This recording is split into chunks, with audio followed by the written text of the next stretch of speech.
કૃષ્ણનો પણ સામો થયો, જેથી એનું નામ. ઘણી વખત લોકોને કેવું છે, યશ કીર્તિ નામના મળી જતી હોય એટલે અભિમાન આવી જતું હોય છે, માણસના અંદર અહંકાર આવી જતો હોય છે. તો અભિમાની માણસ વિશે તમારું શું કહેવું છે? અભિમાન વસ્તુ છે ને એ એક ચશ્મા તરીકે છે. અભિમાન વસ્તુ હોય છે ને એ આપણા સામે ચશ્મા બનીને બેસી જાય છે.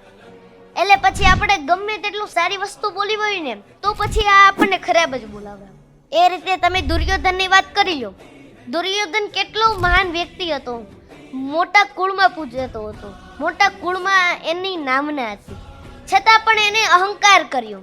ભગવાન કૃષ્ણનો પણ સામો થયો, જેથી એનું નામ કોઈએ ન પૂછ્યું. અને ભગવાન કૃષ્ણને બધાએ પૂજ્યા, કારણ કે એ નિખાલસ ભાવે હતા.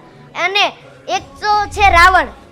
જે રાવણ હતો એ ભગવાન શિવનો બહુ મોટો ભક્ત હતો. અને બીજી વસ્તુ તો એ છે કે એ મહાન વિદ્વાન પણ હતું, છતાં પણ એ પોતાના અહંકારમાં ખોવાઈ ગયો, જેથી એની બધી યશ અને કીર્તિ બધું જ એ ગુમાવી.